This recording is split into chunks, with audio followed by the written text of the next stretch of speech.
What's going on, Paisanos? V here, coming at you guys with another market watch today. Some of you might have noticed that some of my videos recently have been taken off my YouTube channel. I don't know who did this. I don't know what happened.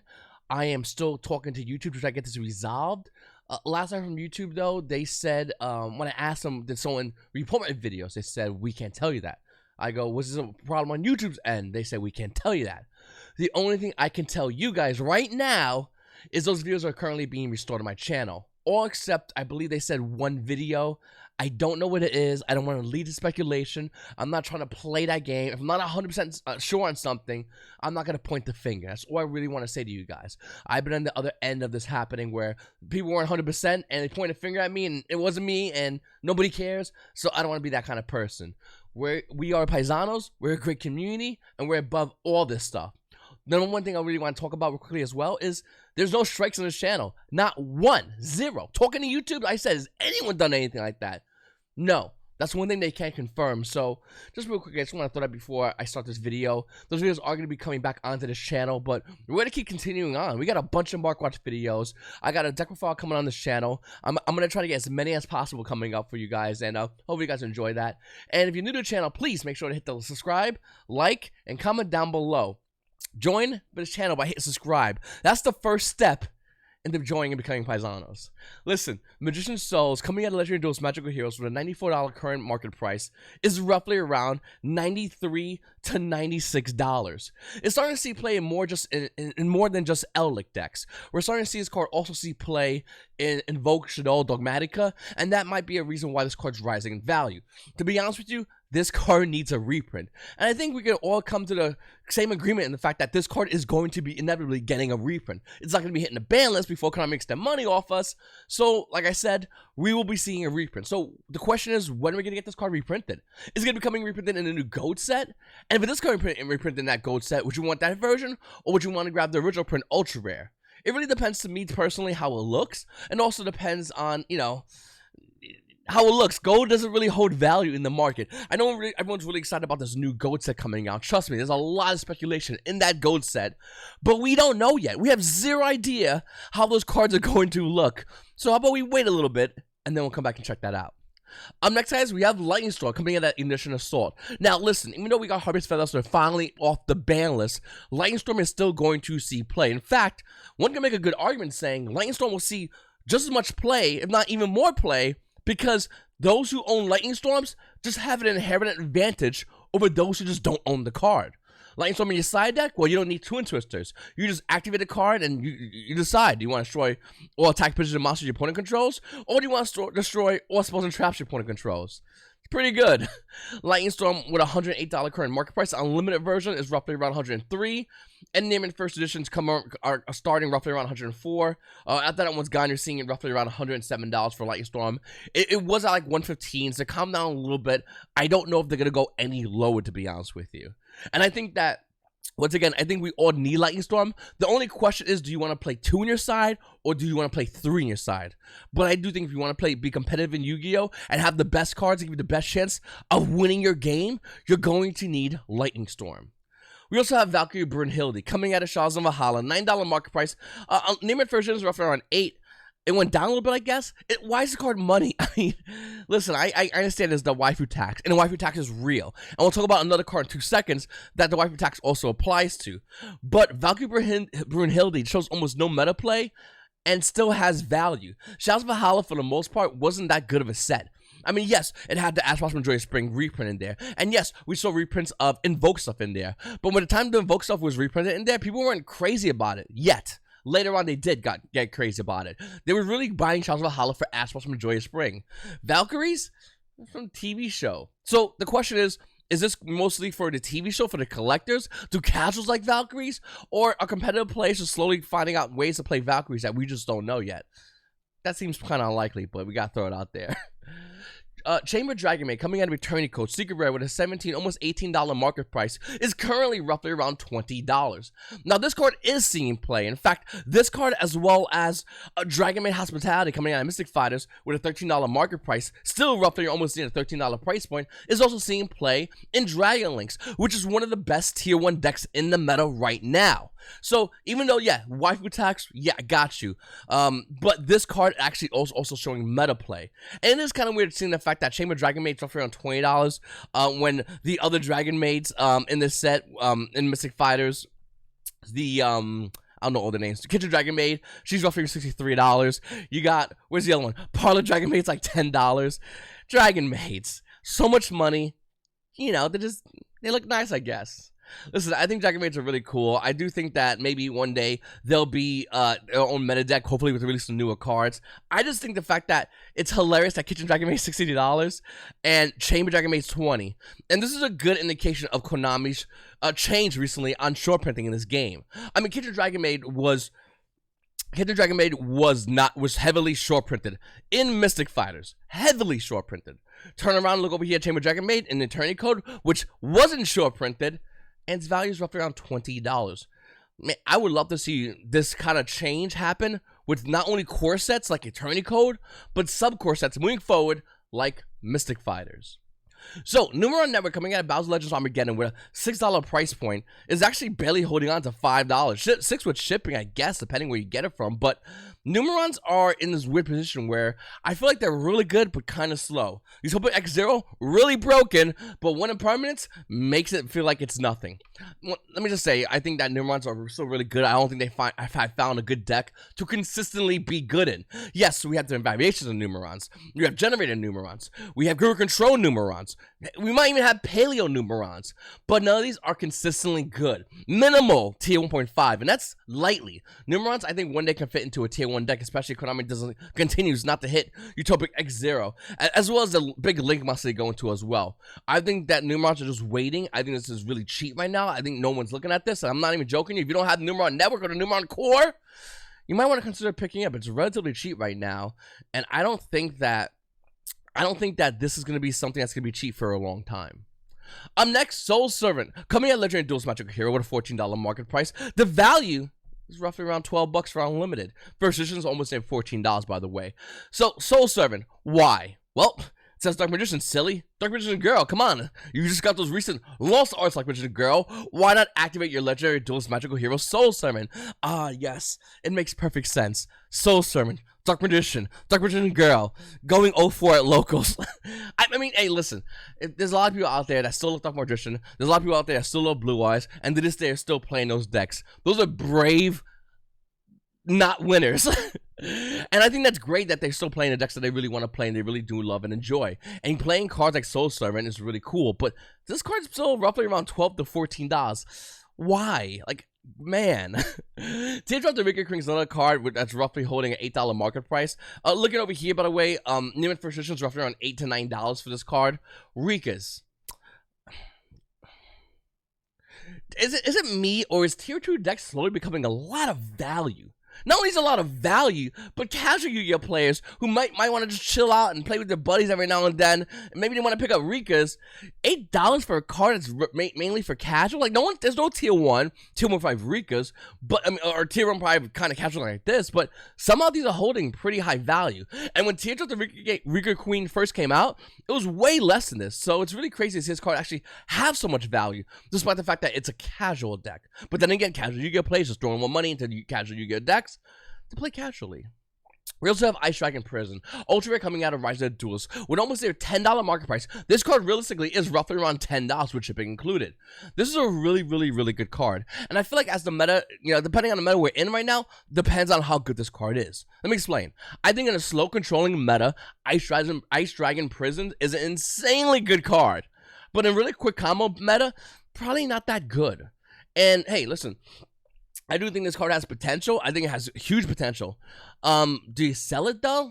I don't know. I don't think you should. I think we really got to gauge the meta right now. We have up until December to the next balance, and even then the meta might change really fast. So I would just wait right now on this card. Raidrop the Tribute Lanius with a $23 market price. Original print only out of Wing Raiders is roughly around $30 to $33, $34. Raid Raptors. Just, I don't know. I mean, that's crazy. Alright, up next, we're talking about Power Tool Dragon. I talked about the other day my market watch, which got deleted, hopefully being restored. I want to talk about this card today. Power Dragon Ghost Rare coming out of Raging Battle with a $73 market price. Unlimiteds are roughly around $140. If you would like to get a first edition version of the card, that's going to run you $450 for Ghost Rare Power Tool Dragon. Too expensive? No big deal. We got Ultimate Rare. Ultimate Power Tool Dragon coming out of Raging Battle with an almost near $29 market price. Unlimiteds, $75. First edition, you say? No big deal. $90. In fact, after that one's gone, you're going to be paying roughly around $120 for an Ultimate Rare Power Tool Dragon. Don't get me wrong, I think Ultimate Rare Power Tool Dragon looks really nice. I just think that value doesn't make any sense. I think the Ghost Rare makes perfect sense. In fact, some might argue the Unlimited is still pretty high in value. Ultimate Rares, not so much. Not that this card's a bad card. Not that this card is obviously a card that's not seeing meta play. It's definitely seeing meta play in for Nobles. But who's buying Ultimate Rare Power Tool Dragon at that crazy high price point? That's high prices. I think it can go down after it loses hype, and that's when you might want to consider picking up for your collection. As a competitive play, which really paid that amount of money for Ultimate Rares, doesn't make any sense. You got the 2009 color 10 versions of the card, a Power Tool Dragon, Secret Rares with a $23 market price. That bad boy is already up to $28 to $29. In fact, if you want a common Power Tool Dragon, you know, the one coming out of Legend Collection 5 of these, a common, the market price is roughly around $11, but the common version realistically is almost near $16 for Power Tool Dragon, the common. In fact, Legendary Collection 5 of these has been going off lately. If you can find this box anywhere, you look at Walmart, Target, I don't know, Kroger's, I don't know, anywhere, you need to buy as many as possible. I mean, look at it. You got Max C in this set as well. One of the first cards with a $21 market price. Wrong. That version is roughly around $28. Way higher from even the market listings to even copy. You got Black Whirlwind Ultra Rare, which is, I don't know if this is really worth it. I mean, $17 market price is roughly back down to $9. It's recently got a reprint as Ultra Rare, so that's probably why. But other versions, other cards, though, once my computer loads. Born of Spear being roughly around $18. Shooting Star Dragon being $15. E-Telly $15. Vanity Secret Rare, which I think is super undervalued. With a current $15 market price, Vanities is roughly around, I mean, you got one listing over here for about $13 or $14. After that one's got a card goes to the $19. That's still undervalued. It's going to hit $25, and that's probably the level price. After that, it goes to $30. Only one page left on TCG Player. A bunch of solo print listings till it hits 9 copies. One's at $30. Yeah. This card, Secret Rare, super duper duper undervalued. Listen, I reset my 3 cards, every meta, every ban list, so I'm going to continue saying it. Well, now we're down to 2. Harvey Fieldasso was one of those cards. The other ones are Vanity's Emptiness and Max C. Obviously, I don't think they're both going to come off the same ban list. I wish they would. It'd be fun. But the next ban list, or maybe the ban list after that, whatever, is going to have one of these cards inevitably coming off the ban list. And I'm not talking about 10 or 20 or 30 years from now. It's going to happen relatively soon for either or of these cards. Ultimately, they're all going to be off the ban list. It's going to happen. Whether we argue about today, tomorrow, it doesn't really matter. The only question that matters is, do you have any something Secret Rare? Because it is highly undervalued right now for the Secret Rare. Yes, you can get the common. And yes, you can get a super. And they might have value. I don't know. Secret Rare, though, will definitely have the most value, though. You got other cards, of course, coming out of Legend Collection 5. These, like Form of Synchron, 1-for-1. And like I said, common Power Tool Dragon. A rare Steam Synchron. Why would you not want a rare Steam Synchron? $10 market price is $2. I don't even know how that even makes any sense. But, I mean, there's just a lot of cards on Legend Collection 5D. So whenever you look at Yu-Gi-Oh cards in any binder, trade binder, dollar binders, your bulk boxes, your bulk inventory, whatever cards you have lying around, if it's Legend Collection 5Ds, double check that and put it aside because you might have money. Ignova Knight of High, Lawn Sally, and Secret coming out, Shadow Spectres with an $18 market price is still roughly around $18. I don't know why. I haven't seen many versions of Inferno Knights use this card. I think this card originally went up because of the hype, and it's still kind of up there. Does they really play this card? I haven't seen them play it, but maybe I'm wrong. I don't know. Comment down below and let me know what you guys think. If not, would you really sell this card? I kind of think you should. We also have Scar, Malabranch of the Burning Abyss. So, all Burning Abyss is still maintaining high value. We get this. All Burning Abyss cards are still really excited, and Burning Abyss players are really excited because of what had happened. Well, with the ban list, with Seer and Skarm finally coming off to 2. By the way, I think the next ban list should have those cards go to 3. Maybe we'll say like a Dante to 1 and a Beatrice to 3. That'd be kind of fun. It's a little bit relative to the OCG ban list, but nevertheless, still kind of fun. Gives a new challenge to Burning Abyss players. But with Graf and Seer going to 2, are you playing Burning Abyss right now? And if the answer is no, well, congratulations, you're probably with the rest of the YuGiOh meta players. Not that Burning Abyss is a bad deck. I think Burning Abyss is a phenomenal deck. But is it really worth it playing Burning Abyss in 2020 with that unlock currently happening? I don't know. I don't think so. But I will say, looking at Skarm, the rare coming out of Duel's Alliance with a $4 market price, it's roughly around almost $5 with shipping for Skarm.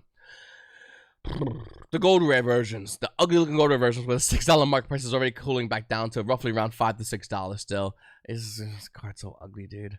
And then you got the super rare version of Skarm, Astro Pack 7, $10 market price, and then that's actually cooling down. I mean, you got Lightly Played roughly around $8.50. After that, you got Limits roughly around $9 before it quickly hits to the 8 wall at $10. So, Skarm. We can talk about the other Burning Abyss cards as well, but this is all value. The question is, will they maintain value? The answer? No. No, they're not. In fact, not only would they not maintain value, I think you should turn around and sell as much Burning Abyss as possible. Don't get me wrong, I think you should always keep a deck core Burning Abyss. Why would you not want to keep that deck core? It's a great deck core. But if you have an extra Burning Abyss stuff, sell it. Get rid of it. It's just not worth it. Cheapo Frog Ultimate Rare coming out of Shadows Infinity used to be like a $5 card. I should know because I literally bought mine for $5. Cheapo Frog right now with a $20 market price. Lightly Play Unlimited, about $22. All right. Another one. 26 after that comes 33, and if you want a official version of the cards, roughly around $66. Right after that, 90, and then it doubles into $180. So I just want to show you this real quickly. Cheap Frog Ultimate Rare, less than a page left in the TCG player. It starts off at $21, and if you want the next unlimited at the highest value, it'd be about 32. First edition 66, then 200. I don't really know what's happening with these cards. Maybe people are claiming these cards are going to the moon in value. I have no idea. It's just silly. It's just silly seeing these cards be so expensive. But it does make sense. YuGiOh players want to get older YuGiOh cards. YuGiOh collectors specifically definitely want older YuGiOh cards. And everybody does not want to be playing common versions of a card that does have an ultimate rare printing. And at one time, the ultimate printing was dirt cheap, like Treeborn Frog realistically was. And now it's bought out. So that's basically why this card just has a... once again, that's me speculating on this card, to be honest with you. So every now and then I like to talk about World Superstar, specifically Legendary Dragon of White, Legendary Magician of Dark. I always talk about these cards. When we first talked about these cards back, I don't know how long ago, these cards were dirt cheap. They were like $6 each. Looking at Legendary Magician Dark with a $28 current price point, the market price being $28, it's actually stabilized at $28. But hold on. If you look at how many listings, you're seeing a bunch of ones. There's a 3 over here at $34. Go over here on page 2, a bunch of ones, a 5 at $42. Go to page 3, a bunch of ones, and then you start seeing like 3 and 6. And that's where we're starting to see the $50 price point for this card. All right. What about Legendary Dragon of White? What could that price point be? Well, obviously, Blue is more popular than Dark Magician is what it is. $50 market price? Well, get friend prices roughly around $58. In fact, after that one's sold, the card roughly goes back to $50, and you see a bunch of ones listings. There's the 2 listing right there. After that, a bunch of 1 solo listings for Legendary Dragon of White. The card can't be used in an official duel. Why would anyone want this card? Oh, wait a minute. Collectors want this card. If it's hard for you to get, I want it ×3, says every single collector in this game. Listen, I think these cards are going to be cleaned off the shelves one day. Maybe Konami will make ultra reprints and everyone will go, ha, collectors. They don't care. It's hard for you to get. That's all I need to know. I'm buying 3. Oh, there's ultra rares? All right, we'll wait till that supply diminishes, and then we'll clean that out as well. That's what they do. It's TV show card. Can't use it in a duel. All right, time to clean the market out. That's how this works. And I feel like with Legendary Dragon of White, Legendary Magician of Dark, even when I first talked about it, I said it's inevitable that this card was going to be cleaned off the market. The prices of these cards have exponentially increased, and it will be inevitable that there'll be ultra reprinted versions that will also have a high version in the future because everybody will not want them, and then the collectors will come in and clean that market out as well. You gotta be always careful when you look at certain cards like this because, yes, casuals don't care about this card. Yes, competitive players don't care about this card, but the collector market is just as vicious on certain cards than the other 2 markets, and sometimes in this case combined. Anyway, Paisans, I really appreciate you guys watching my video. It's your boy V, and you Paisans have a great day.